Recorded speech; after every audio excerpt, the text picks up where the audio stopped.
Economics कर रहे थे हम, ठीक है, और उसमें जो 2023-24 का बजट पढ़ रहे थे। आज का जो टॉपिक है उसमें हमने पढ़ना प्रत्यक्ष कर, ठीक है, कि बजट में प्रत्यक्ष कर के संबंध में क्या क्या हुआ। तो मध्यम वर्ग के लाभ के लिए आयकर ढांचे में व्यापक परिवर्तन बजट में किए गए। 2020-21 में शुरू की गई नई आयकर प्रणाली को बढ़ावा देते हुए इसमें आयकर में छूट के लिए आय की सीमा को, अब इसको याद रखना है आपने, 5 लाख से 7 लाख किया गया है। कितना किया गया है? पहले अगर आप 5 लाख 1 रुपए अगर आपने कमा लिया तो समझ लीजिए आप टैक्स के दायरे में आ गए, आपको टैक्स देना पड़ेगा। लेकिन अब क्या कर दिया कि 7 लाख तक कर दिया। महंगाई हो गई, 5 लाख में सही बताऊं तो नहीं हो रहा था, सरकार ने उस चीज को समझा 5 लाख से। अब अगर आप 7 लाख 1 रुपया कमाते तो आप पे टैक्स पड़ेगा। इतना समझ में आ गया।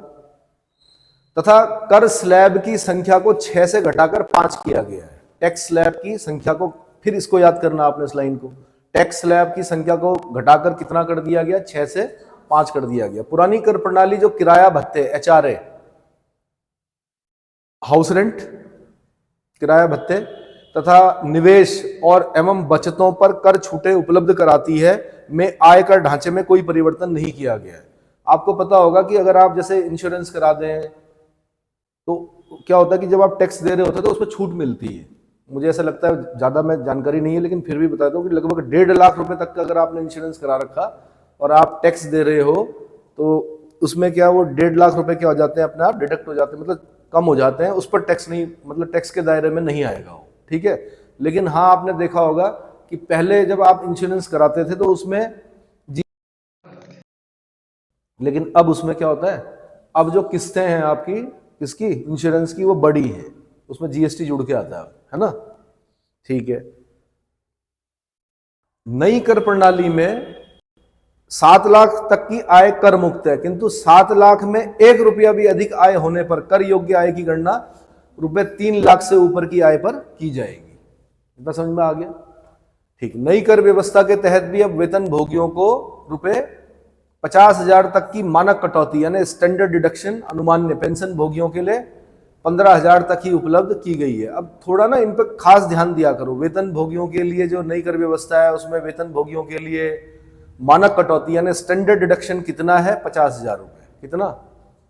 50,000 रुपए तक का है। लेकिन जो पेंशन भोगी हैं, पेंशनर्स हैं, उनके लिए कितना है? 15,000 रुपए है। इन सब चीजों को याद करते हुए चलिए, ठीक है। आगे, नई कर व्यवस्था में उच्च प्रभार दर यानी हायर सरचार्ज रेट को 37% से घटाकर 25% किया गया है। प्रभार दर को घटाकर कितना किया गया है? सिंगल क्वेश्चन बनेगा, इतना ही पूछेगा कि बजट 2023-24 में जो नई कर व्यवस्था आई है उसमें उच्च प्रभार दर को 37% से घटाकर कितना किया गया? आपने सिर्फ आंसर देना 25% किया गया। यानी कितने परसेंट की कमी हुई है? 12% की। कितनी? 12% की कमी की गई है। इसके फलस्वरूप अधिकतम व्यक्तिगत आय कर दर में 39% तक रहेगी। व्यक्तिगत आय कर दर में कितनी रहेगी? 39% तक रहेगी, ठीक है। अगला, गैर सरकारी वेतन भोगी कर्मचारियों को एक और राहत देते हुए उनके लिए सेवानिवृत्ति पर छुट्टी नकदीकरण, लीव इनकैशमेंट पर कर छूट की सीमा बढ़ाकर 25 लाख इस बजट में की गई है। क्या होता है, एक सेवानिवृत्ति होती है कि अगर आप समय से पहले सेवानिवृत्त होना चाहते हैं तो सरकार उसका स्वागत करती है। क्या करती है? तो आप क्या कर सकते थे, 4-5 साल रह गए, आपको लग रहा कि नहीं अब शरीर साथ नहीं दे रहा, नए लोगों को अवसर देना चाहिए, बेरोजगारी बहुत ज़्यादा हो गई है, 60 साल तक जबरदस्ती नहीं खींचनी है मुझे, क्या नहीं कर पा रहे हैं, सेवा नहीं दे पा रहे हैं उस हिसाब से, तो आप क्या कर सकते हैं कि 5 लाख रुपए का वेतन क्या कर सकते हो, एक साथ लेके क्या कर सकते हो? रिटायरमेंट ले सकते हो। इतना समझ में आ गया? तो अब जब इतना सारा पैसा आपके अकाउंट में आएगा तो टैक्स के दायरे में आएगा। लेकिन अब बोला गया कि अगर 25 लाख रुपए तक आ रहे हैं तो उस पर टैक्स नहीं पड़ेगा। ये समझ में आ गया? उनके लिए सेवानिवृत्ति पर छुट्टी नकदीकरण, लीव इनकैशमेंट पर कर छूट की सीमा बढ़ाकर कितनी कर दी गई है? 25 लाख रुपए इस बजट में की गई है, ठीक है। और ऐसा करना भी चाहिए। अगर आप सेवाएं नहीं दे पा रहे हो, माना आप 55 के हो गए हो, विभिन्न प्रकार की व्याधियों से ग्रस्त हो, जबरदस्ती जा रहे हो, माना आप शिक्षक ही हो, क्या हो? शिक्षक हो, और आप अति दुर्गम, क्योंकि आपने क्या किया, अपनी जवानी तो सुगम में काट ली और अब बुढ़ापा का है दुर्गम में, अति दुर्गम में, आप नहीं मैनेज कर पा रहे हो और आप अपनी सेवाएं नहीं दे पा रहे हो, तो भाई उससे बढ़िया क्या है? सेवानिवृत्ति ले लीजिए और आगे के जो 5 साल हैं उनको क्या कर दीजिए आप, क्या उसका पूरा पैसा लेके सरकार क्या करेगी, आपको सेवानिवृत्त कर देगी, है ना। रिस्पेक्ट भी मिलती है उसमें। सचिन तेंदुलकर ने उस समय छोड़ा क्रिकेट जब वो अपने चरम पर था, ऐसे नहीं छोड़ा कि अब चल ही नहीं रहा हूं तब मैं छोड़ देता हूं, संन्यास ले लेता हूं। आप चल रहे थे, आपको लगा तो आपने अपनी इच्छा से क्या कर दिया, सेवानिवृत्ति ले ली, ठीक है। नए लड़कों को क्या करेगा, नए लड़के लड़कियों को क्या मिलेगा, मौका मिलेगा। बेरोजगारी वैसे ही बहुत ज्यादा है। नई कर व्यवस्था को बढ़ावा देने के लिए इसे ही डिफॉल्ट कर व्यवस्था बनाया जाएगा। हालांकि नागरिकों के लिए पुरानी कर व्यवस्था का लाभ लेने के लिए विकल्प जारी रहेगा। आगे, आयकर संरचना में इन परिवर्तनों के अतिरिक्त सहकारी सेवाओं के लिए कर व्यवस्थाओं तथा विभिन्न मामलों में टीडीएस आदि के नियमों में कुछ परिवर्तन बजट में किए गए। टीडीएस सुनते होंगे आपकी, टीडीएस कट गया मेरा, बहुत हैवी अमाउंट आई, ट्रांजैक्शन हुआ, टीडीएस कट गया। तो एक तो टीडीएस की फुल फॉर्म याद करनी है आपने। क्या होती है टीडीएस की फुल फॉर्म, बताइए। तब तक मैं आगे बढ़ रहा हूं, आंसर बताइए मुझे। मार्केट लिंक्ड, आगे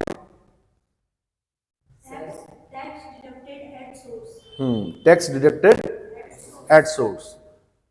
डिबेंचर से मिलने वाली आय को अब आयकर के दायरे में लाया गया है, ठीक है। ये लास्ट लाइन भी इंपॉर्टेंट है, डिबेंचर से मिलने वाली आय को अब आयकर के दायरे में लाया गया है। पूरी लाइन क्या थी एक बार फिर दिखाएंगे। मार्केट लिंक्ड डिबेंचर से मिलने वाली आय को भी अब आयकर के दायरे में लाया गया है। दरअसल वो क्या करता, कई बार ऐसे बोलता कि बजट 2023-24 के संबंध में कौन कौन से कथन सत्य हैं, एक पॉइंट ये दे देगा। आपको हर एक पॉइंट पता होना चाहिए कि बजट में क्या क्या था। अगर आपको याद है तो आप समझ जाओगे कि ये चीजें मैंने पढ़ी हैं, ये सारे पॉइंट क्या है, सही है। उनमें एक पॉइंट कोई गलत दे देगा, क्या कर देगा। जैसे इसी को गलत कैसे कर सकता हो, वो बोलेगा कि जो मार्केट लिंक डिवेंचर से मिलने वाली आय को आयकर के दायरे में नहीं लाया गया है, तब आपने बोलना नहीं ये गलत है, आयकर के दायरे में लाया गया है। आगे, अप्रत्यक्ष कर। अप्रत्यक्ष करों को उद्योगों के अनुकूल बनाने का प्रयास इस बजट में किया गया है। इसके लिए वस्त्रों और कृषि को छोड़कर बेसिक सीमा शुल्क दरों की संख्या को 21 से घटाकर 13 कर दिया गया। फिर यहां से क्वेश्चन बनेगा, 21 से घटाकर कितना कर दिया गया है, 13 कर दिया गया। किसको छोड़कर, वस्त्र और कृषि को छोड़कर, किसको, बेसिक सीमा शुल्क दरों की संख्या को, बेसिक सीमा शुल्क दरों की संख्या को 21 से घटाकर कितना कर दिया गया है, आपने बोलना है 13। कितने का डिफरेंस है, 8 का डिफरेंस है। 13 और 8 कितने होते हैं, 21। कुछ वस्तुओं पर बेसिक सीमा शुल्कों, उपकरों, अधिभारों, उपकर बोलते हैं सेस को, अधिभार बोलते हैं सरचार्ज को। अधिभार किसको बोलते हैं, सरचार्ज को। सीमा शुल्क आपको पता है कस्टम ड्यूटी में मामूली परिवर्तन हुआ है, जिससे खिलौने, साइकिल, ऑटोमोबाइल और नैफ्था शामिल है। कंप्रेस्ड बायोगैस, यानी कंप्रेस्ड बायोगैस जिस पर जीएसटी भुगतान किया गया है, उस पर उत्पाद शुल्क से छूट दी गई है। सोने के डोरे व 12 मतलब बार्स और डोर व प्लेटिनम के साथ साथ चांदी के डोरे, बारों और सामानों पर आयात शुल्क में वृद्धि इस बजट में की गई है। सरकार वैसे भी क्या करती है, सोने के आयात को हतोत्साहित करने का प्रयास करती है। भारत आपको पता है एक ऐसा देश है, अगर हम केंद्रीय बैंकों की बात करें या सरकारों की बात करें तो सबसे ज्यादा सोना किसके पास है, किस देश के पास है। एक होता है ना, एक तो रिकॉर्ड में होता है सोना। रिकॉर्ड में अगर हम बोलें तो जैसे यूएसए, चाइना, इनमें से किसी एक का नाम आना चाहिए, ठीक है, इनके पास बहुत सोना है। लेकिन अगर हम हर महिला, क्योंकि भारत में प्रत्येक महिला के पास क्या है, सोना है, अगर उस सब सोने को कलेक्ट कर दें तो संसार में सबसे ज्यादा सोना किसके पास है, भारतीयों के पास है।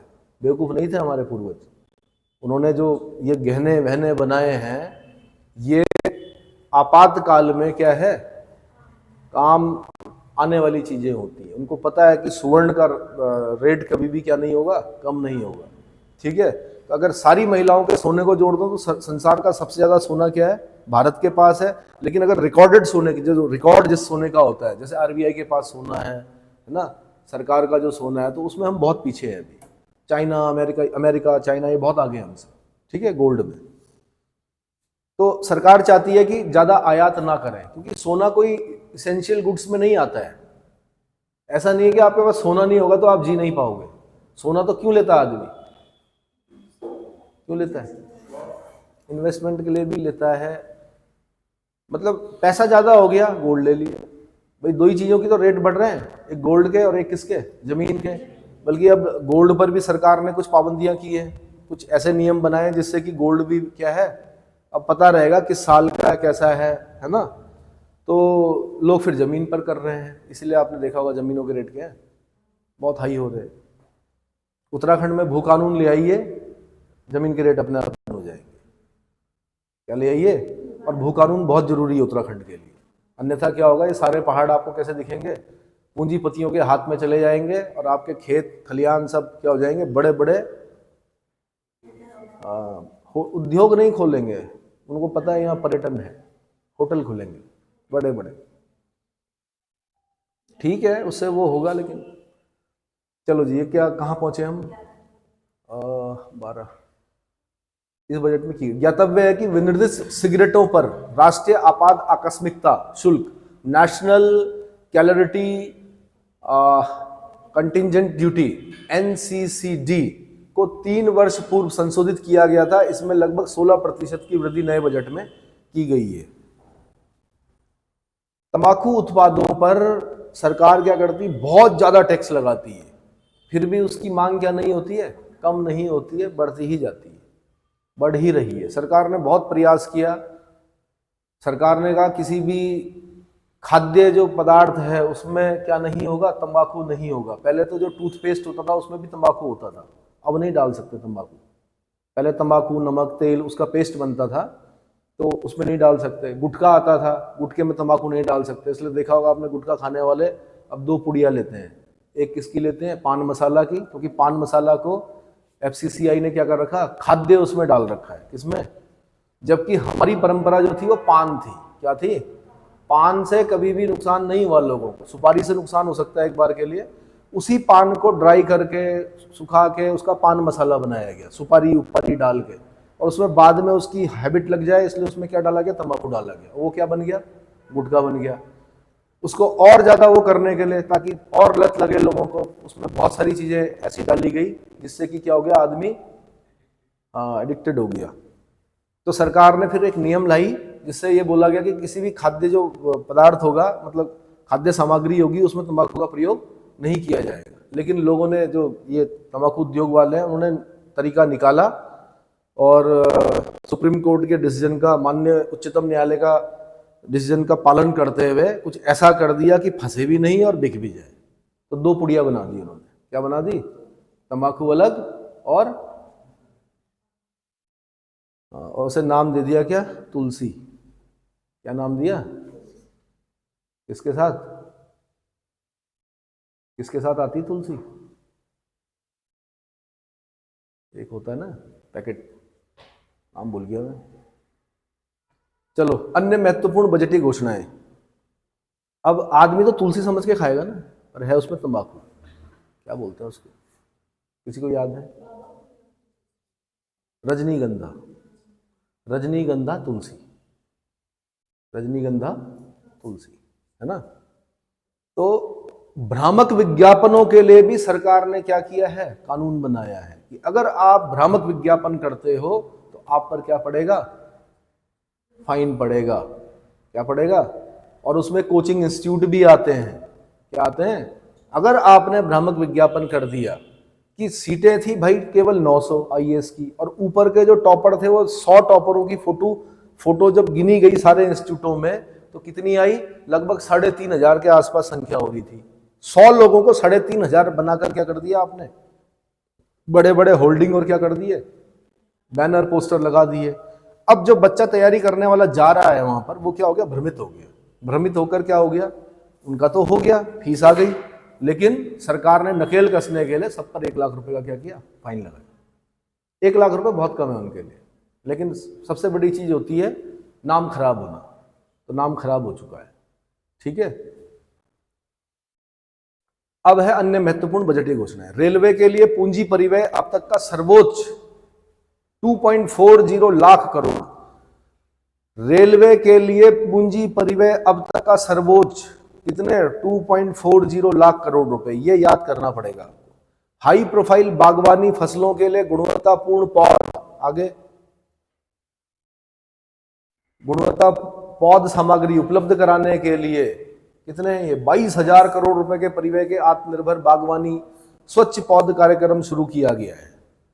फिर आपको ये याद करना पड़ेगा, इसको याद करना पड़ेगा, इसको दूसरे नंबर पे याद करना आपने 22,000 करोड़, लेकिन ये याद करना पहले आपने आत्मनिर्भर बागवानी स्वच्छ पौध कार्यक्रम। इस बजट में एक नया कंसेप्ट दिख रहा है हमें, उसके लिए कितना परिव्यय की घोषणा की गई है? आंसर 22,000 करोड़ रुपए की, सॉरी 2200 करोड़ रुपए के परिव्यय की क्या की गई है?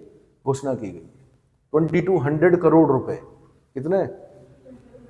पौष्टिक अनाजों को स्वास्थ्य के लिए भी उपयुक्त तथा किसानों के लिए लाभदायक मानते हुए भारत को इनके उत्पादन के लिए वैश्विक हब बनाने का इरादा किया गया है। इन अनाजों को श्री अन्न नाम देते हुए, श्री अन्न योजना बड़ी इंपॉर्टेंट, यूपीएससी तक क्वेश्चन पूछा जाएगा इसमें से।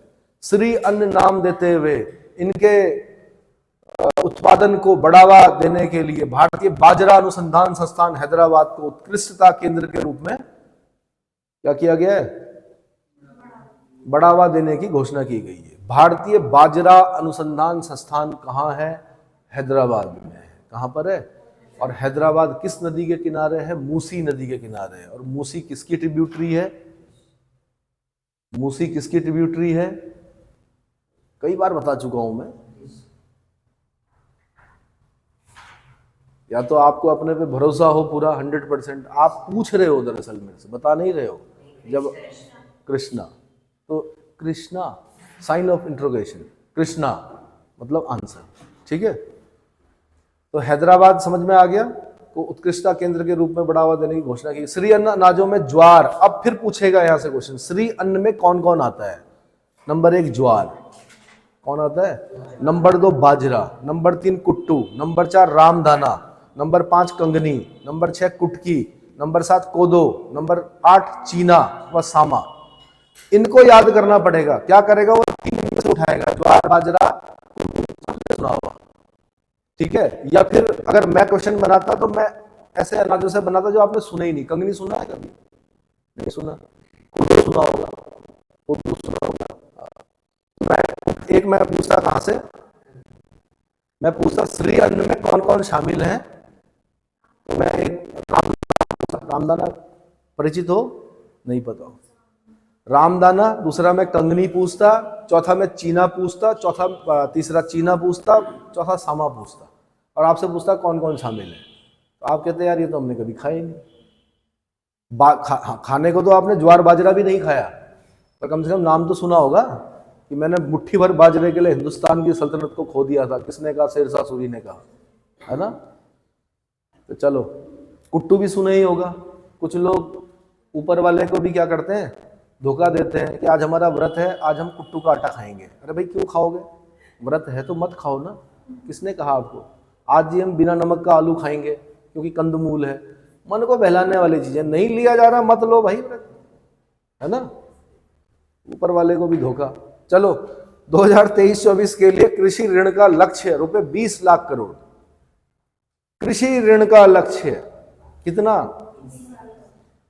मतलब 20 लाख करोड़ बांटना है कृषि के लिए। कितना बांटना है? 20 लाख करोड़ रुपए बांटा जाना है।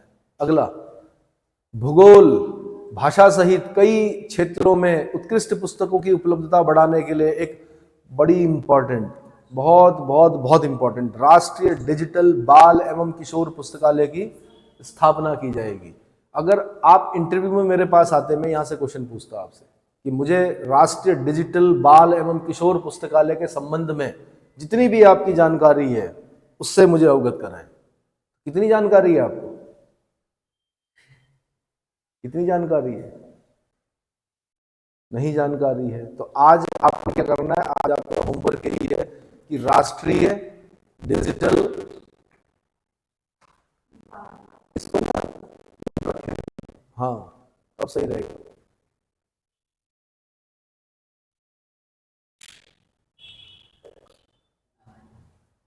राष्ट्रीय डिजिटल बाल एवं किशोर पुस्तकालय पर आपने क्या करना है, पूरा 1-2 पेज लिखने हैं।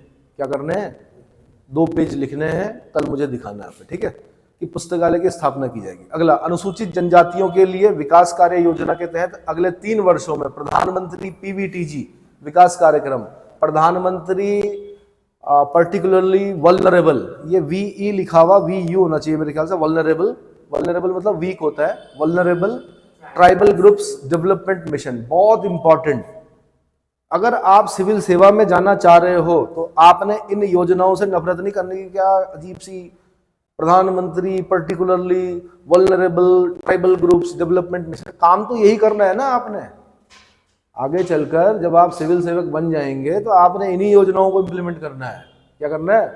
तो उसके बारे में पूरी जानकारी होनी चाहिए, उसके बारे में पूरा डिटेल पढ़ना। मेंस का क्वेश्चन हो सकता है। क्या हो सकता है? मेंस में आ सकता है। प्रधानमंत्री पीवीटीजी विकास मिशन के बारे में क्या कीजिए, विस्तार से चर्चा कीजिए। लागू करने के लिए 15,000 करोड़ रुपए का प्रावधान बजट में किया गया है। प्रधानमंत्री पीवीटीजी विकास मिशन याद रखना है। राष्ट्रीय डिजिटल बाल एवं किशोर पुस्तकालय याद रखना है। ठीक है, आगे बढ़िए। पृथ्वी माता के पुनरुद्धार, इसके प्रति जागरूकता, पोषण और सुधार हेतु प्रधानमंत्री कार्यक्रम, प्रधानमंत्री programme for restoration awareness nourishment and amelioration of mother earth, PM. इसको फुल फॉर्म पूछेगा आपसे। क्या पूछेगा? इसका एब्रिविएट है पीएम प्रणाम। आपने बोलना प्रधानमंत्री programme for restoration awareness nourishment and, तो आपसे एब्रिविएट पूछेगा, किसका एब्रिविएट है, तो आपको ये पता होना चाहिए। ठीक है, पीएम प्रणाम राज्यों और संघ राज्य क्षेत्रों के रासायनिक उर्वरकों के संतुलित प्रयोग तथा इनके स्थान पर वैकल्पिक उर्वरकों के प्रयोग को बढ़ावा देने के लिए प्रोत्साहित करने हेतु शुरू किया गया। फिर यहाँ पे आपसे पूछेगा पीएम प्रणाम का संबंध है रासायनिक उर्वरकों के स्थान पर वैकल्पिक उर्वरकों का प्रयोग। पहले हम वही करते थे प्रयोग, तब विदेशियों ने कहा तुम आदिवासी हो, तुम पिछड़े हो, क्या करो, केमिकल फर्टिलाइजर यूज करो, हरित क्रांति। ठीक है, हरित क्रांति की वजह से ही खा पी रहे हो आप, और एवरग्रीन रिवोल्यूशन की वजह से क्या हो, आगे सरवाइव कर पाओगे। लेकिन आज हम क्या कर रहे हैं, हम बोल रहे हैं कि पहला स्टेट जो ऑर्गेनिक फार्मिंग करता है सिक्किम, उसके क्वेश्चन बनते हैं, उसको हम रिस्पेक्ट दे रहे हैं। पहले हमने क्या किया, हमने कहा देखो गोबर डालते हैं कि खेत में, आज फिर उसी चीज पर आ रहे हैं हम लोग। वैकल्पिक जो क्या है आपके उर्वरक है, पृथ्वी माता को आपने खराब कर दिया है। किस चीज से? ये केमिकल फर्टिलाइजर से। पूरी बेल्ट कैंसर बेल्ट बन चुकी है। अत्यधिक फर्टिलाइजर यूज होने से क्या हो गया, ग्राउंड वाटर क्या हो गया, पॉल्यूटेड हो गया, कार्सिनोजेनिक हो गया। उसको पीने से क्या हो रहा है, महिलाएं और बच्चे, ये दोनों लोग प्रभावित हो रहे हैं। क्या हो रहे हैं? महिलाएं और बच्चे, जिनका कोई कसूर नहीं है, जो कोई ऐसी चीज नहीं खा पी रहे हैं जिसकी वजह से क्या हो, कैंसर हो, लेकिन ये अत्यधिक। और दूसरा, मिट्टी की जो फर्टिलिटी है वो क्या हो चुकी है, खराब हो चुकी है। इतना समझ में आ गया? ठीक है, आगे। आर्टिफिशियल इंटेलिजेंस, कृत्रिम बुद्धिमत्ता, मतलब इसी का युग है। आप अगर पढ़ाई कर रहे हो, तैयारी कर रहे हो, ठीक है, साथ साथ आर्टिफिशियल इंटेलिजेंस का नॉलेज लेना शुरू कर दीजिए अगर आपको अगली पीढ़ी के साथ चलना है तो। एआई का प्रयोग करना शुरू कर दीजिए अभी से, वरना आप अगली पीढ़ी के साथ सरवाइव नहीं कर पाओगे। ठीक है, कृत्रिम बुद्धिमत्ता को भारत में बनाए और कृत्रिम बुद्धिमत्ता से भारत के लिए कार्य कराएं। Make artificial intelligence in India and make artificial intelligence work for India के विजन को साकार करने के लिए देश के शीर्ष शैक्षणिक संस्थानों में कृत्रिम बुद्धिमत्ता यानी आर्टिफिशियल इंटेलिजेंस के लिए 3 उत्कृष्टता केंद्र स्थापित करने की घोषणा की गई है। 3 उत्कृष्टता केंद्र कहां पर स्थापित किए गए, इनको ढूंढ लेना। इसने तो खाली ये बोला स्थापित करने की घोषणा की गई है, लेकिन कृत्रिम बुद्धिमत्ता आर्टिफिशियल इंटेलिजेंस के लिए 3 उत्कृष्टता केंद्र कहां पर स्थापित किए जा रहे हैं, ये आपका आने वाले समय में क्वेश्चन बन सकता है। ठीक है, अगला देखो, अपना देश के तहत कम से कम चुनिंदा 50 पर्यटन गंतव्यों को घरेलू और विदेशी पर्यटकों के लिए एक संपूर्ण पैकेज के रूप में विकसित किया गया। देखो अपना देश, ये सब योजनाएं किसकी हैं? जो वर्तमान सरकार है केंद्र में, ठीक है, मोदी सरकार, वो सब उनकी योजनाएं देखो। अपना देश के तहत कम से कम चुनिंदा 50 पर्यटन गंतव्यों को घरेलू और विदेशी पर्यटकों के लिए एक संपूर्ण पैकेज के रूप में विकसित किया जाए। सीधी सी बात है, पर्यटन मैंने आपको बताया था, टूरिज्म जो है उसको हम किस में लेते हैं? आयात में, इंपोर्ट में लेते हैं या एक्सपोर्ट में लेते हैं? किस में लेंगे? जैसे पर्यटक हमारे देश में आया, विदेशी पर्यटक, क्या फायदा हुआ? हाँ जी, अगर हमारे देश में विदेशी पर्यटक आता है क्या फायदा होता है? हमारी सेवा, हम सेवाएं देंगे, फिर क्या होगा? आशीर्वाद देके जाएगा, वो पैसे देके जाएगा, यानी फॉरेन करेंसी आएगी ना, हमारा फॉरेन रिजर्व बढ़ेगा। क्या बढ़ेगा? तो हमें उसको अट्रैक्ट करना पड़ेगा। वैसे भी उनकी कोई संस्कृति नहीं है, वो लोग वहां के विद्वान बड़े चिंतित है, सब लोग एक जैसा पहन रहे, सब जीन्स पहन रहे, पहनावा मतलब सबका एक जैसा पहनावा, सबका एक जैसा खाना, सब क्या खा रहे हैं? क्या खा रहे हैं? पैक्ड फूड खा रहे हैं, सबका एक जैसा खाना, सबका एक जैसा पीना, यही तो हो रहा है। आइए भारत में आइए, हर एक जगह पे अलग अलग चीज मिलेगी। दक्षिण भारत जाइए आप, डोसा, इडली, सांभर, और क्या मिलेगा? ओहो, स्लाइवरी ग्लैंड एकदम से क्या हो गया? सक्रिय हो गया, है ना। और राजस्थान में जाइए, वहाँ क्या मिलेगा? दाल बाटी। और वहाँ जाइए गुजरात में ढोकला, फाफड़ा, वही मिलता है। और उड़ीसा जाइए, वहाँ क्या मिलेगा? रसगुल्ला। और मथुरा में जाइए, वहाँ पेड़े मिलेंगे। आगरा में आपको पेठा मिलेगा, है ना। कभी पुरानी टिहरी में सिंगोरी मिलती थी, एक मिठाई होती थी बड़ी अच्छी, पत्ते में लिपटी हुई, फेमस हुआ करती थी, है ना। ब्यासी में छोले मिला करते थे, है ना। तो हर एक जगह पर मतलब कोस कोस पर पानी बदले, कोस कोस पर वाणी। पानी भी बदलता है, वाणी भी बदलता है, तौर तरीके भी बदलते हैं, पहनावा भी बदलता है, भोजन भी बदलता है, सब चीजें बदलती है। तो आप नहीं होते, आप तो अभ्यस्त हो इस चीज के, लेकिन जो फॉरनर आता है ना, वो पागल हो जाता है यहाँ देख के, इतने कलरफुल कपड़े पहने। राजस्थान जाइए, पगड़ी पहनने के भी अलग अलग तरीके होंगे, मूछों के भी तरीके होंगे अलग अलग, है ना। कुर्ते के भी डिजाइन का तरीका होगा। क्या होगा? रन ऑफ कच्छ में जाइए, यहां तक चूड़ियां पहनी हुई होगी महिलाओं ने। क्या पहनी हुई होंगी? यहां तक चूड़ियां पहनी हुई होंगी। दक्षिण भारत में जाइए, सबके माथे क्या होंगे? तिलक होगा। बिना तिलक के निकला है मतलब घर में कोई अशुभ घटना घटित हो गई है। बिना तिलक के नहीं निकलते वहां लोग, समझ में आए? मस्तक को सूना नहीं रखते हैं। गुजरात के भील एरिया में चले जाइए आप, वहां पे सब आपको टोपी में दिखेंगे, व्हाइट टोपी में, नेहरू टोपी में। समझ में आ रहा है? तो इन सब चीजों को देखने के लिए आता है पर्यटक, लेकिन साथ में हमें उन्हें और अपनी परंपराएं दिखानी है। अयोध्या में उन्हें दीपक दिखाने हैं। देखो, हम इतना, जितना तुम्हारा पूरा यूरोप तेल यूज करते हैं ना, उतने के हम दीपक लगाते हैं रामलला के लिए। क्या करते हैं?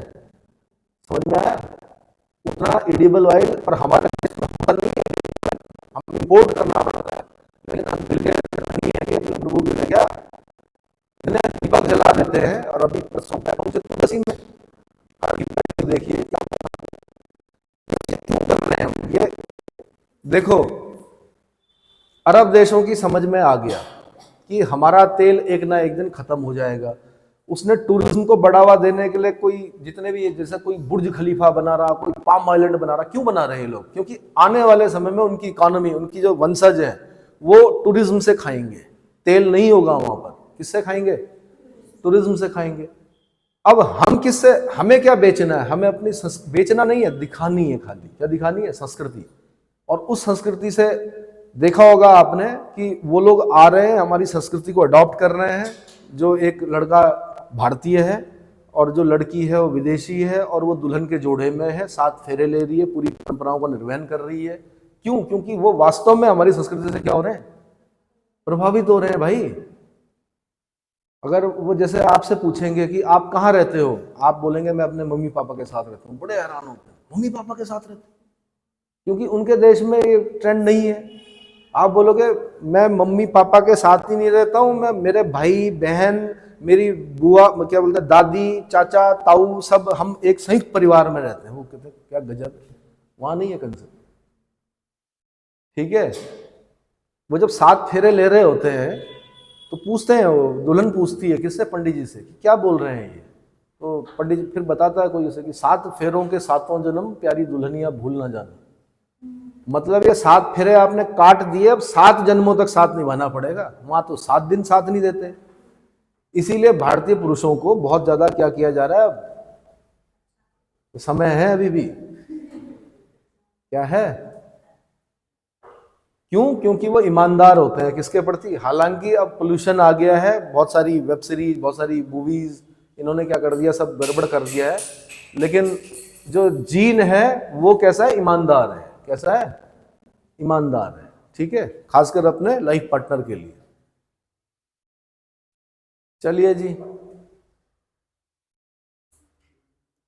महिलाओं, ये क्या, घरेलू और विदेशी पर्यटकों के लिए ठीक है। महिलाओं की बचतों को प्रोत्साहित करने के लिए आजादी के अमृत महोत्सव, ये तो पता है ना अमृत महोत्सव किसे बोलते हैं? अमृत महोत्सव क्यों मना रहे हैं? हम 75 साल हो गए हमें आजाद हुए, उसको हम किस रूप में मना रहे हैं? अमृत महोत्सव के रूप में मना रहे हैं। तो महिलाओं की बचतों को प्रोत्साहित करने के लिए आजादी के अमृत महोत्सव के उपलक्ष्य में एक नई लघु बचत योजना महिला सम्मान बचत प्रमाण पत्र शुरू की जाएगी। फिर दोबारा इसको याद करना आपने, महिला सम्मान बचत प्रमाण पत्र शुरू की जाएगी। भाई, महिला और पुरुषों के बीच में भेद करना, भेद की जब बात की जाती है तो पहला भेद जो किया वो प्रकृति ने किया। किसने किया? प्रकृति ने। दोनों को अलग तरह से मतलब बनाया और दोनों को अलग अलग प्रवृत्तियों से क्या किया? पुरुष को क्या प्रवृत्ति दी? पुरुष को प्रवृत्ति दी, मैं पूर्वजों की बात कर रहा हूं, आदि मानव की। पुरुष को प्रवृत्ति दी कि आज तो चूहा मिला है तो चूहा खा लिया, अगले दिन हाथी मिला है तो खूब खाना है। क्या करना है? खूब खाना है। वो जो पेट वाला कंसेप्ट है ना, इतना चाहिए नहीं होता शरीर को। ये जो पेट आ रहे हैं ये प्रकृति ने दिया हमें, हमारा दिमाग बोलता है खा लो भैया, कल पता नहीं मिले ना मिले। जबकि हम किस जमाने में कि हमारे घरों में सब भरा हुआ है खाने पीने का, पता है हमें कि दिन में भी मिलेगा, लंच भी मिलेगा, डिनर भी मिलेगा, लेकिन वो प्रवृत्तियां नहीं गई जो हमारे पूर्वजों से क्या आ रही है, चली आ रही है। तो जो हमारे मेल पूर्वज थे उनकी प्रवृत्ति वो थी, क्योंकि उनके मस्तिष्क ने उन्हें बताया कि कल मिले ना मिले, इसलिए क्या करो, खाओ। और महिला को प्रवृत्ति दी, क्योंकि महिला के बच्चे होते हैं अपने, तो महिला को प्रवृत्ति दी बचत की। क्या? कि जब पुरुष लेके आया, शिकार करके आया, तो थोड़ा महिला ने खाया, ठीक है, बच्चों को खिलाया और थोड़ा बचा दिया कल के लिए। तो वो बचत जो है महिला के जो मतलब नेचर में जो बचत करना है, किसी भी महिला को देख लेना आप, उसके क्या होगा, बचत करने की प्रवृत्ति होगी। वो प्रकृति ने दी है उसे। किसने दी है? प्रकृति ने दी है। अब उस बचत को क्या करना है? भाई गुल्लक में पड़ा रहेगा ना 1 रुपया, तो 1 ही रुपया रहेगी उसकी कीमत। और वो अगर मार्केट में लग गया, सरकार अगर गारंटी दे दे कि भाई मैं इस पे ब्याज दूंगी या आप बचत मेरे पास दो, मैं आपको क्या करूंगा, इसका 1 रुपये का कुछ सालों बाद डबल करके 2 रुपये बना के दूंगा, ठीक है, तो वो इकोनॉमी के लिए अच्छा माना जाता है। गुल्लक में पड़ा हुआ रुपया इकोनॉमी को अच्छा नहीं कर सकता। बैंक में पड़ा हुआ 1 रुपया भी क्या होता है, इकोनॉमी के लिए अच्छा माना जाता है। ये समझ में आ गया?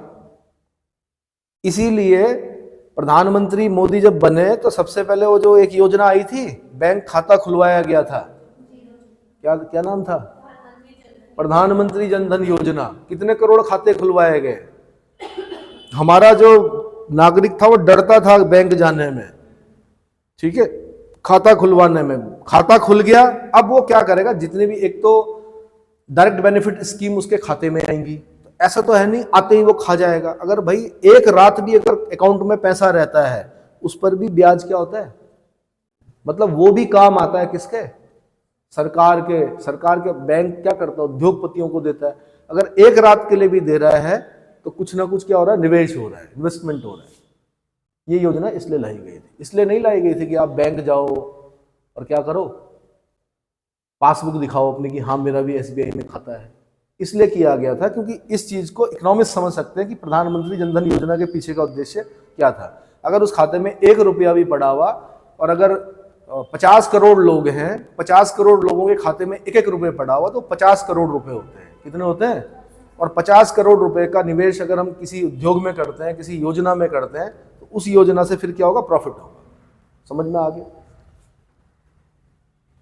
तो क्या किया गया, उनकी बचत को प्रोत्साहित करने के लिए महिला सम्मान बचत प्रमाण पत्र शुरू की जाएगी। 2 वर्षों की अवधि के लिए 7.5% की ब्याज दर पर रुपए 2 लाख तक की जमा की सुविधा इनमें होगी।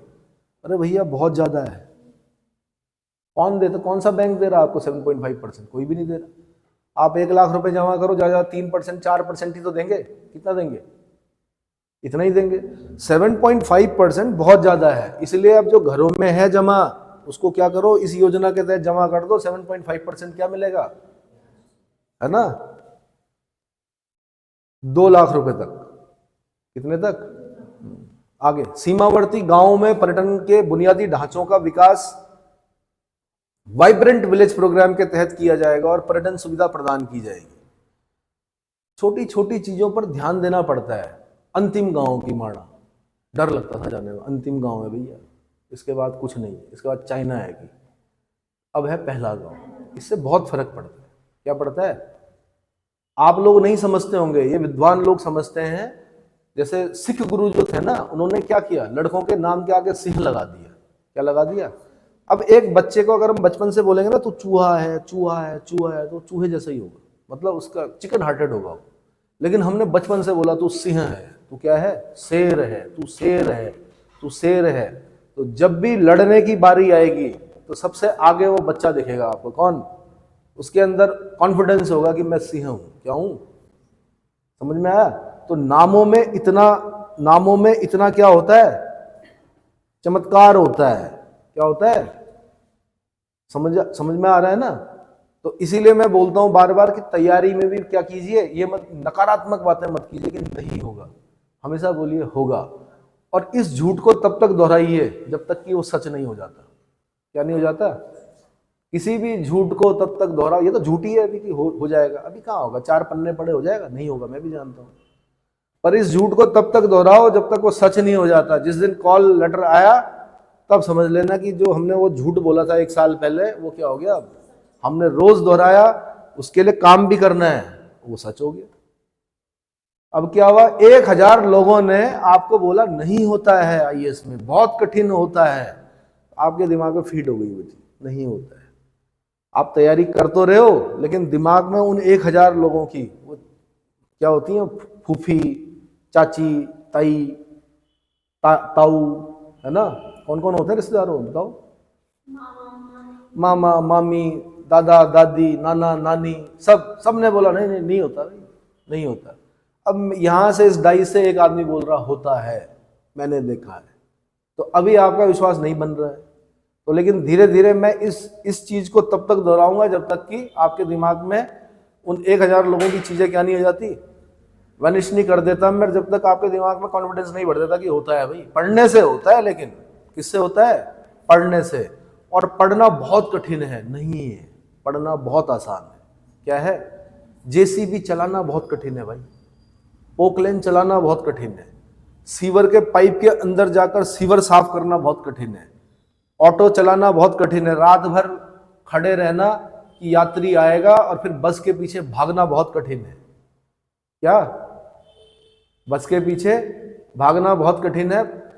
सुबह ब्रेकफास्ट बनाना, उसके बर्तन धोना, दिन में लंच बनाना, उसके बर्तन धोना, रात को डिनर बनाना, उसके बर्तन धोना, कपड़े धोना, ठीक है, और क्या, तरह तरह की बातें सुनना, पैसे मांगते हुए कि गुंजाइश नहीं है, ये सब चीजें सुनना, ये बहुत कठिन है। उससे आसान है पढ़ना। क्या है? पढ़ना। रजाई लेनी है आजकल, पैर बाहर रखने हैं रजाई से और पढ़ना है बैठ, वो सबसे आसान है कि नहीं है?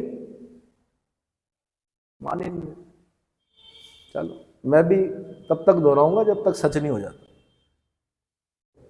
ये समझ में आ गया? वाइब्रेंट विलेज प्रोग्राम के तहत किया जाएगा और पर्यटन सुविधाएं प्रदान की जाएंगी। ठीक है, आगे राज्यों को जीएसडीपी, ये मैंने बताया था, जीएसडीपी फुल फॉर्म होती है gross state domestic product. Gross state domestic product के 3.5% के राजकोषीय घाटे की अनुमति होगी। 3.5% के राजकोषीय घाटे, फिस्कल डेफिसिट। राजकोषीय घाटा किसको बोलते हैं? फिस्कल डेफिसिट के अनुमति होगी, जिसका 0.5% विद्युत क्षेत्र में सुधार में जोड़ा जाएगा। किसमें जोड़ा जाएगा? विद्युत क्षेत्र में सुधार। दिख नहीं रहा है आपको? एबीसी आ गई। पहले क्या होते थे? तार होते थे अलग अलग, पतंगें फंसती थी उसमें, जिस देश में आपको बहुत सारे क्या दिखे, तार दिखे, उसके नीचे भी तार दिखे, केबल के तार दिखे, अजीब सी, मतलब ऐसा हो जाए बिल्कुल जाल सा बन जाए, है ना, और आप झांको और एकदम से क्या सिर पे तार लग जाए, तो समझ लो आप अविकसित देश में रह रहे हो। कहाँ रह रहे हो? और उन तारों में बिजली ना हो तो वो और अविकसित देश माना जाता है, जिसमें कपड़े सुखा रहे हो लोग, जो कॉन्फिडेंट हो कि इसमें बिजली नहीं आएगी, वो और समझ लो और अविकसित देश है। तो धीरे धीरे विद्युत क्षेत्र में सुधार हो रहा है। अभी ये खंभे दिख रहे हैं आपको, कुछ समय बाद ये खंभे भी नहीं दिखेंगे, अंडरग्राउंड होगी सारी चीजें, क्या होंगी, कुछ नहीं दिखाई देगा आपको, ये सब जो तारों का जाल दिख रहा है, ठीक है, तब समझना कि हम विकास की ओर क्या हो रहे, जा रहे हैं, बढ़ रहे हैं। अभी तो आधी लड़ाई यही है कि मेरे घर के ऊपर से नहीं जाना चाहिए तार, नहीं जाएगा भाई आने वाले समय में। सिलेंडर के लिए आपको लाइन पे नहीं लगना पड़ेगा, ना ही आपको ये जो आप आजकल होम डिलीवरी करा रहे हो ये भी नहीं, पाइपलाइन आएगी आपके घर में, मीटर लगेगा, जितना आप यूज करोगे, और जैसे मोबाइल रिचार्ज करते हो वैसे ही आपको रिचार्ज करना पड़ेगा गैस कनेक्शन। समझ में आया?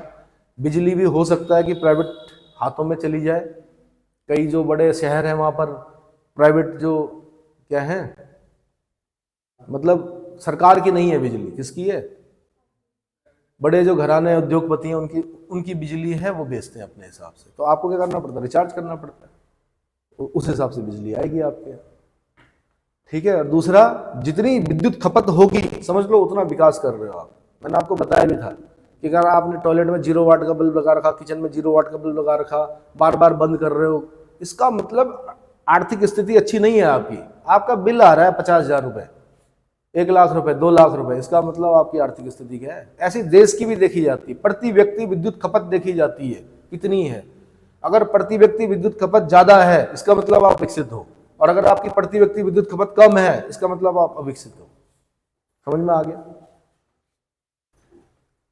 अभी हम विकसित नहीं है, अभी गर्मियों में जब चरम पर होगी लाइट चली जाएगी, अरे भाई कहां गई कि इंडस्ट्रीज को दे दी, अरे भाई कहां गई कि वहां किसानों को दे दी।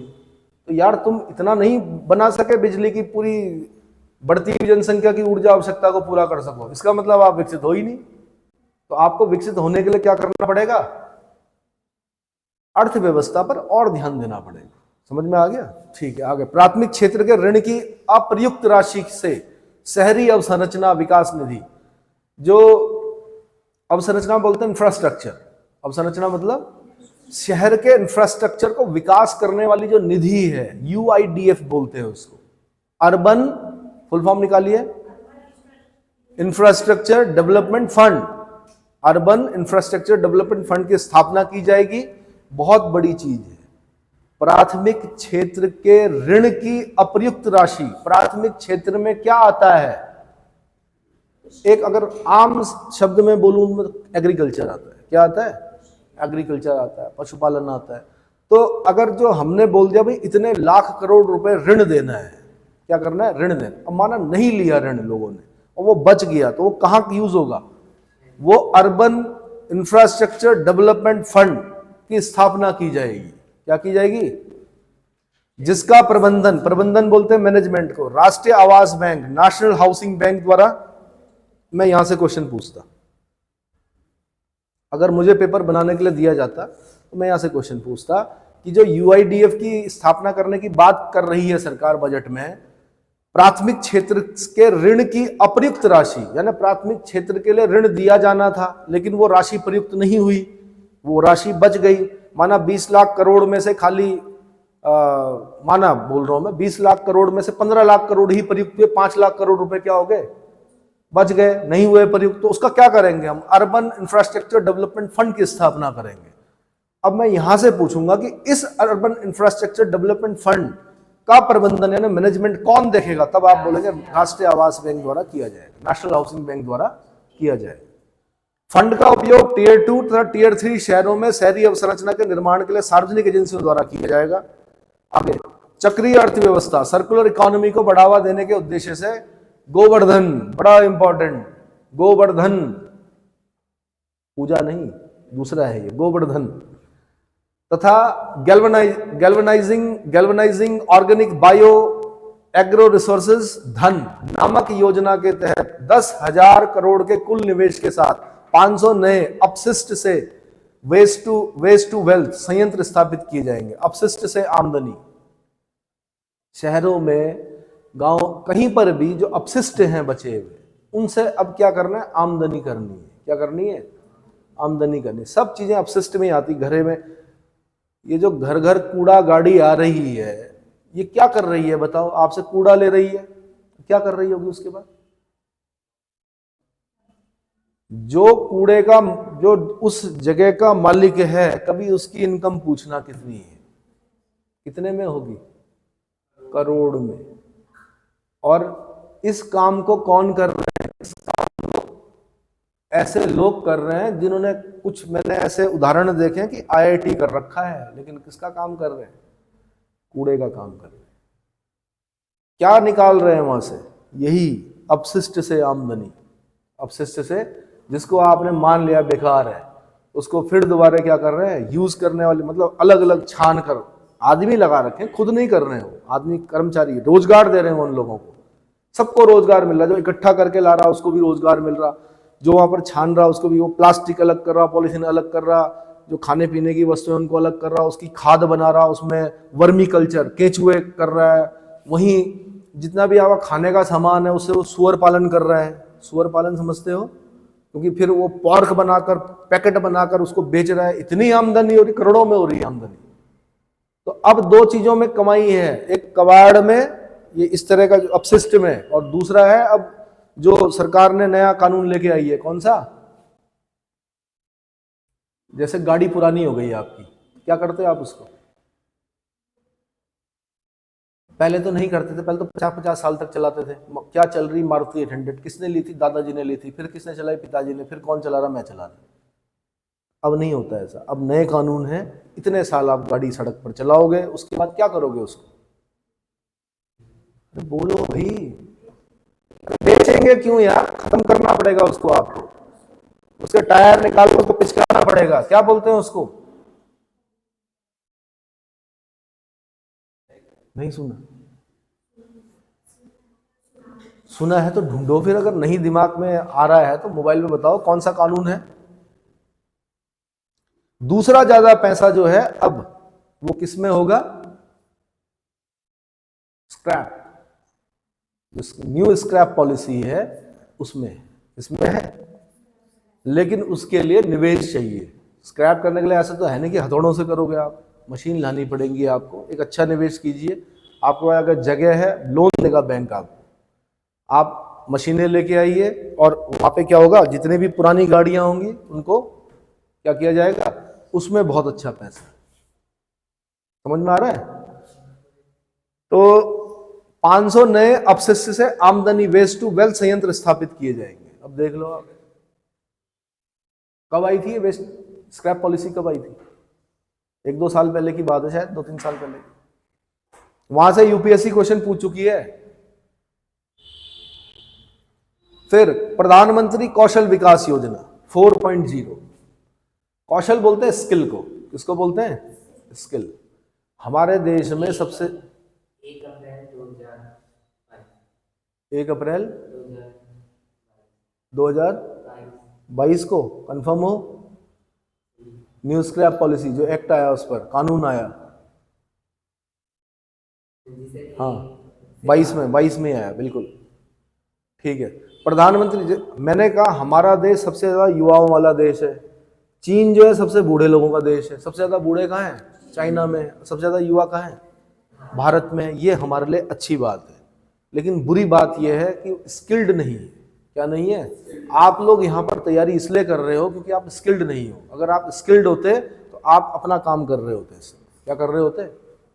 अपना काम कर रहे होते और कमा रहे होते, और बहुत अच्छा कमा रहे होते। जिस चीज की आप तैयारी कर रहे हो उसमें जितना वेतन मिल रहा है, उसमें आप ऐसे 10 लोगों को आप वेतन, मतलब 10 लोग पाल रहे होते आप अपने नीचे, अगर आप स्किल्ड होते। बट क्योंकि आप स्किल्ड नहीं हो, क्योंकि जो पुरानी एजुकेशन पॉलिसी है वो कौशल नहीं लेके आती थी आपके अंदर। क्या किया? बीए किया। क्या पढ़ा आपने? शेक्सपियर पिया।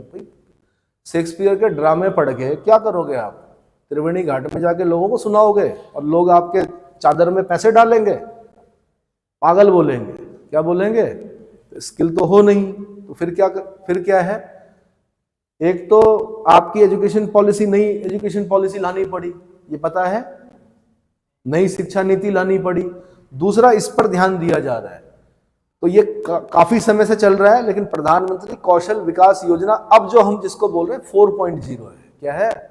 4.0 अगले 3 वर्षों में लाखों युवाओं को कौशल संपन्न बनाने के लिए शुरू की जाएगी, और इसमें उद्योग जगत 4.0 से संबंधित नई पीढ़ी के आर्टिफिशियल इंटेलिजेंस, इसीलिए बोल रहा हूं कि आने वाले समय में संसार में सबसे ज्यादा आर्टिफिशियल इंटेलिजेंस का यूज करने वाले जो बच्चे हमारे मोबाइल को इसको पकड़ रहे हैं, शिक्षित नहीं है कई लोग, लेकिन बड़े हर एक चीज जानते हैं मोबाइल को कैसे यूज करना, क्या करना है।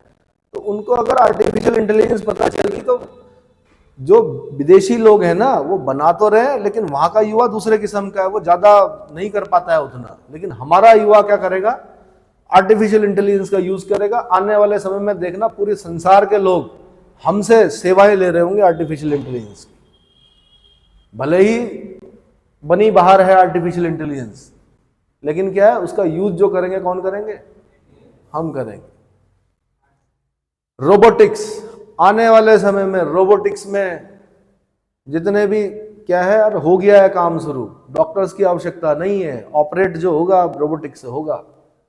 पहले कैंप लगते थे, क्या हो गया जी, मोतियाबिंद हो गया, 3 घंटे 4 घंटे का ऑपरेशन लगता था, कितने का, और 2 महीने तक काला चश्मा पहन के घूमना पड़ता था। आज जाइए मशीन में ऐसे रखिए, हल्का सा ठंडा ठंडा लगाएंगे, और विद इन 1 मिनट आपका बढ़िया, कौन सा लेंस लगा, 15,000 रुपए, 12,000, 9,000, और 5 मिनट के अंदर आप बाहर। समझ में आया? रोबोटिक्स का टाइम है, यानी खाली एमबीबीएस करने से काम नहीं चलेगा। एमबीबीएस के साथ अगर आपने रोबोटिक्स का वो कर रखा है, तो समझ लीजिए कि आने वाले समय में मेकाट्रॉनिक्स, क्योंकि वो तो प्रोग्राम बन गया ना। करना क्या है? करना कुछ नहीं है, गॉल ब्लैडर से क्या निकालना है? स्टोन निकालना है। तो आदमी नहीं करेगा कट, रोबोटिक्स से होगा सब कुछ। ये क्या है? मेकाट्रॉनिक्स। मेकाट्रॉनिक्स ये आने वाले समय के वो हैं भैया। IoT, 3D प्रिंटिंग, ड्रोन, जिसका ड्रोन पर, ये तो पता ही है आपको, ड्रोन खाली शादी के लिए नहीं होते हैं।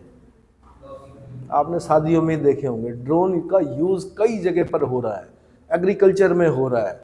जो ये छिड़काव करते हैं ना, वो भी ड्रोन कर रहे हैं। अब क्या कर रहे हैं? तो जिसको ड्रोन का टेक्नोलॉजी आ गई, तो समझ लीजिए आने वाले समय में वो आदमी के पास सांस लेने की फुर्सत नहीं होगी, इतना काम होगा।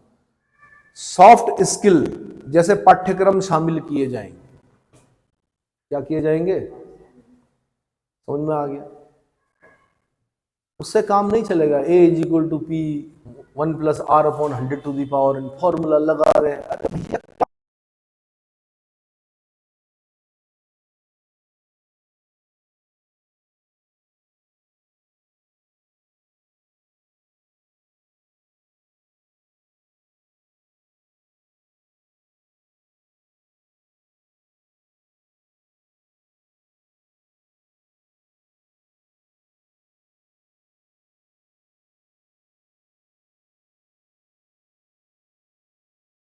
आप अपने परीक्षाओं का पैटर्न भी क्या कीजिए, चेंज कीजिए। क्या किया? ज्यादा ऑनलाइन कर दिया, मर गए बच्चे स्पीड बढ़ा बढ़ा कर। क्या करोगे स्पीड का भाई? जरूरत ही नहीं है। काम तो किसने करना है? आपके मशीन ने करना है, कंप्यूटर ने करना है। आप उनको टैकल करने वाले लोगों को क्या कीजिए, रखिए, उनको हटा दीजिए। वो जो ऐसे ऐसे करते हैं, एक फिंगर से जो कर रहे होते हैं, नाम लिखना है, कोई नाम लिखना है तो उसी में क्या कर दिए, 10 मिनट लगा दिए। उनको हटाइए, नए हटाइए, मतलब गोल्डन हैंडशेक स्कीम दीजिए, उनको पूरा पैसा दीजिए, रिटायर कीजिए और नए बच्चों को भर्ती कीजिए। विभिन्न राज्यों के कुशल युवाओं को अंतर्राष्ट्रीय अवसर उपलब्ध कराने के लिए 30 स्किल इंडिया इंटरनेशनल सेंटर स्थापित किए जाएंगे। 30 स्किल इंडिया इंटरनेशनल सेंटर। क्यों? विभिन्न राज्यों के कुशल युवाओं को अंतर्राष्ट्रीय अवसर उपलब्ध कराने के लिए। कमी नहीं है कौशल की हमारे देश में, कुछ तो बड़े कौशल स्किल्ड है। अवसंरचना में, इंफ्रास्ट्रक्चर में निजी निवेश के अवसरों को बढ़ाने के लिए नया अवसंरचना वित्त सचिवालय, न्यू इंफ्रास्ट्रक्चरल फाइनेंस सेक्रेटरीट स्थापित किया जाएगा। ये सब याद रखना है आपने कि इस बजट में हमने जी ये पढ़ा, न्यू इंफ्रास्ट्रक्चरल फाइनेंस सेक्रेटरीट स्थापित किया जाएगा 2047 तक। ये क्या है? Sickle cell anaemia, sickle cell anaemia उन्मूलन के लिए कार्यक्रम जल्द ही प्रारंभ किया जाएगा। एनीमिया तो पता होगा, हमारे देश में बहुत सारी समस्याएं हैं अभी, उनमें से एक बड़ी समस्या एनीमिया की भी है, मतलब खून की कमी। यानी हीमोग्लोबिन अगर आप लोग भी अपना चेक कराओगे तो लगभग 14 के आसपास, 12 से लेके 14 के बीच में होना चाहिए। तो कुछ बच्चे, कुछ लोग ऐसे, कुछ महिलाएं ऐसी होंगी जिनका हीमोग्लोबिन क्या होगा, 7, 8, 8.5, और फिर चाह तो बहुत कुछ रहे होंगे वो, मैं ऐसा करूं वैसा करूं, पर हो ही नहीं रहा। कारण क्या है? हीमोग्लोबिन कम है, खून की कमी है भाई, है ना। इसका मतलब आप आयरन नहीं लेते हो, क्या नहीं लेते हो? आयरन नहीं लेते हो, फिर दिए जाते हैं उन्हें, टैबलेट दी जाती है, फॉलिक एसिड दिया जाता है, आयरन दिया जाता है, हीमोग्लोबिन बढ़ाने के इंजेक्शन दिए जाते हैं, तब जाके एनीमिया से क्या होता है। तो क्यों नहीं कर पा रहे हो? कमजोरी क्यों आ रही है? मानसिक रूप से तो बड़े क्या है, आप स्वस्थ हैं, मानसिक रूप से बड़े मजबूत हैं, लेकिन शरीर क्या कर रहा है? साथ ही नहीं देता। हीमोग्लोबिन पता है ना क्या काम करता है? क्या काम करता है? ऑक्सीजन के 4 अणुओं को शरीर के विभिन्न ऊतकों तक, टिश्यूज तक पहुंचाता है। क्या करता है? और टिश्यूज तक अगर ऑक्सीजन पहुंचेगी तो आप स्वस्थ हो, और अगर ऑक्सीजन नहीं पहुंचेगी तो आप अस्वस्थ हो। क्या हो? अब हीमोग्लोबिन ही कम होगा तो जो टिश्यूज हैं हमारे, सिक से लेकर नख तक, जितनी भी ऊतक हैं, टिश्यू हैं, जितने भी सेल्स हैं, उनमें ऑक्सीजन कैसे पहुंचेगी? इसीलिए मॉर्निंग वॉक शुरू कराई मैंने। क्या कराई आप लोगों की? ताकि आपके हर एक सेल तक क्या पहुंचे? ऑक्सीजन पहुंचे, और आप शाम तक क्या रहो? फिट रहो। और ये कार्यक्रम छोड़ना मत, धीरे धीरे आपको नहीं पता मैं क्या क्या कराने वाला हूं, ठीक है। सबसे स्वस्थ, जब देश में गिनती होगी ना सबसे स्वस्थ युवा कहाँ के, तो ऋषिकेश में इस जगह के होंगे, ये ध्यान रखना। चलिए आगे, सबसे स्वस्थ युवा कहाँ के होंगे? यहीं के होंगे, मानसिक रूप से भी और शारीरिक रूप से भी। चलो बस साथ देना, अपसेंट मत होना। 2047 तक सिकल सेल एनीमिया हो गया। सरकारी कर्मचारियों को उनका कौशल बढ़ाने तथा उन्हें जन केंद्रित सुविधाएं उपलब्ध कराने योग्य बनाने के लिए एकीकृत ऑनलाइन प्रशिक्षण मंच आई गॉट कर्मयोगी, बहुत इंपॉर्टेंट, आई गॉट कर्मयोगी का शुभारंभ किया गया है। कितना खत्म? अच्छा, तो आधा क्यों बनाया? बंद कर दो।